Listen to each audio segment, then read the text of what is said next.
ઊંધા ગેસની સમસ્યા જો સારી રીતે પંચકર્મ સારવાર ન થાય તો પણ ઊંધા ગેસની સમસ્યા થઈ શકે છે. એનું એક મોટું ઉદાહરણ આપણી સામે છે હેમલભાઈ, કે જે દ્વારકાથી અહીંયા આવે છે. એમણે પહેલાં કોઈ હોસ્પિટલમાં પંચકર્મ સારવાર કરાવેલી હતી, એના પછી એમને ઊંધા ગેસની સમસ્યા થઈ ગઈ અને આટલી બધી મુશ્કેલીઓ થઈ.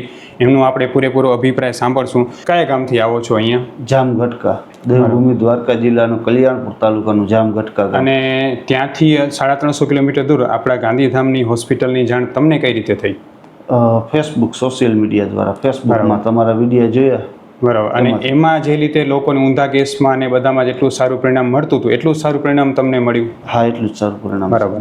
તો હવે હેમલભાઈ, મને તમારી સાથે એ વાત કરવી છે કે તમને પંચકર્મ સારવાર કરાવવાથી આ પ્રોબ્લેમ થઈ ગયો હતો જ્યાં ત્યાં કરાવવાથી, બરાબર છે? તો એ પંચકર્મ સારવાર કરાવવા પછી તમે જે હોસ્પિટલમાં પંચકર્મ સારવાર કરાવી હતી એના પછી તમને શું થઈ ગયું? કઈ રીતે થયું તકલીફ? એના પછી થોડોક ટાઈમ થયો પંચકર્મ સારવારને, 5-6 દિવસ.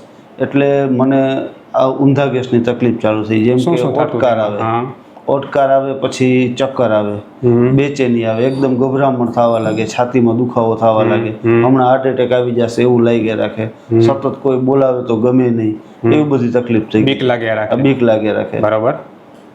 અને એ સારવાર તમે એ કરાવી એના પછી તમને, એના પહેલા તમે સાવ સાજા હતા? હા, એની પહેલા હું સાવ. એના પછી આ તકલીફ થઈ? પંચકર્મ સારવાર પછી મને તકલીફ. બરાબર. પછી તમે એના માટે કોઈ દવાઓ લીધી હશે પછી ક્યારે?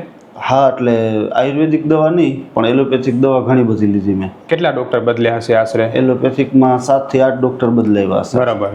તો પછી બધા ડોક્ટરો શું નિદાન કરતા તમારું? બધા ડોક્ટરો અલગ અલગ નિદાન આપતા.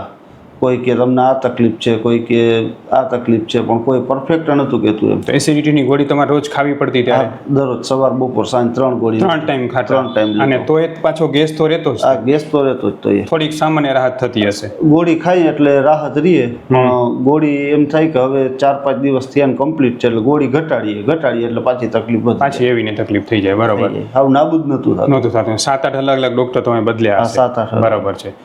એના પછી તમે જ્યારે આપણી આયુર્વેદ સારવાર માટે અહીંયા આવ્યા, આપણે નિદાન કર્યું અને લગભગ 3 મહિનાની દવા આજે પૂરી થઈ આપણી, તમને કેટલા ટકા સારું લાગે છે? 80% જેવું છે. 80% સારું લાગે. હવે કેવું લાગે? આમ પહેલા કરતાં શરીરમાં, મનને બધામાં કેવું લાગે? હવે આમ ટૂંકમાં મન પ્રફુલ્લિત રહે, ખરાબ કોઈ ખોટા મનમાં વિચાર ન આવે, અને જે ગભરામણ થતી હતી એ બંધ થઈ ગઈ સતત, અને ઓટકાર આવતા હતા એ બંધ થઈ ગયું. પાચન શક્તિ ખૂબ સારી થઈ ગઈ. બરાબર. પહેલા રોટલી અને બટેટાનું શાક તું એક દી ન ખાઈ શકતો. હવે પાછા ખાવ છો?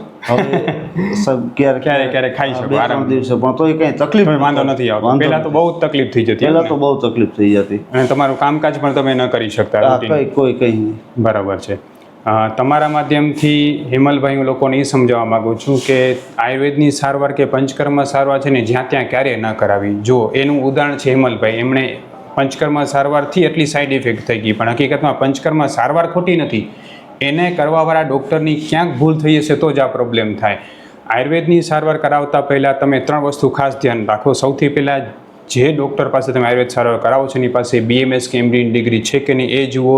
બીજા નંબરે એની પાસે તમારા જેવા રોગ મટાડવાનો બહોળો અનુભવ છે, એના પાસે એવા વિડીયો રિવ્યૂઝ કે કંઈ પુરાવા છે કે નહીં એ જુઓ. ત્રીજા નંબરે એ જુઓ કે તે તમારી પ્રકૃતિ પ્રમાણે થાક, નબળાઈ ન લાગે એવી પંચકર્મ સારવાર કરાવી શકે છે કે નહીં ખાસ જુઓ. અને એની દવા તમને ગરમ ન પડે એ જુઓ, કારણ કે દવા ગરમ પડતી હોય કે પંચકર્મથી કોઈ આડઅસર થતી હોય તો એ સાચી સારવાર છે જ નહીં. કારણ કે આયુર્વેદમાં એવું કીધું છે કે એક રોગને મટાડીને બીજો રોગ ઉત્પન્ન કરી દે એ સાચી સારવાર જ નથી. આયુર્વેદની સારવાર જે છે એનું નામ ખરાબ ન થાય, પંચકર્મ સારવારનું નામ ખરાબ ન થાય, એના માટે હું આ વિડીયો બનાવું છું હેમલભાઈને સાથે રાખીને, કે જે એનો જીવતો જાગતો પુરાવો છે કે જો ખોટી રીતે આયુર્વેદ સારવાર થાય તો પણ નુકસાન થઈ શકે છે. એટલે આયુર્વેદની સારવાર કરતાં પહેલાં આ બાબતોનું ખાસ આપણે ધ્યાન રાખવું જોઈએ, જેથી આયુર્વેદનું નામ ખરાબ ન થાય. આ વિડીયોને વધુમાં વધુ લોકો સુધી શેર કરો, જેથી હેમલભાઈને જેવી પ્રોબ્લેમ થઈ એના પછી 7-8 ડૉક્ટરો બદલવા પડ્યા છતાં સારું ન થયું, અને હવે આપણી સારવારથી સારું છે એવું બીજા કોઈ સાથે ન થાય. હેમલભાઈ, હવે તમે તમારા માધ્યમથી લોકોને તમારા અનુભવ વિશે શું કહેવા માગશો કે જે તમે અનુભવ્યો હોય? ના સર પાસે આવ્યા, દવા લીધા પછી મને આશા નથી એટલી બધી ઝડપથી રિકવરી થઈ અને ખૂબ જ ફાયદો થયો છે. એટલે હું તો આ જગ્યા સજેસ્ટ કરું જ છું, જેને મારા જેવી તકલીફ હોય એના માટે આ જગ્યા બેસ્ટ છે. કોઈને બદનામ કરવાનો કે કોઈને બ્લેમ કરવાનો આ વિડીયો નથી, પણ વિડીયો સમાજમાં અવેરનેસ માટે છે કે જેથી આખા આયુર્વેદ સમાજનું કે આયુર્વેદના પંચકર્મનું નામ ખરાબ ન થવું જોઈએ, એના માટે આપણે આ વિડીયો બનાવીએ છીએ, લોકો સુધી શેર કરીએ છીએ. ઓકે, ખૂબ ખૂબ ધન્યવાદ. જય શ્રી કૃષ્ણ હેમલભાઈ.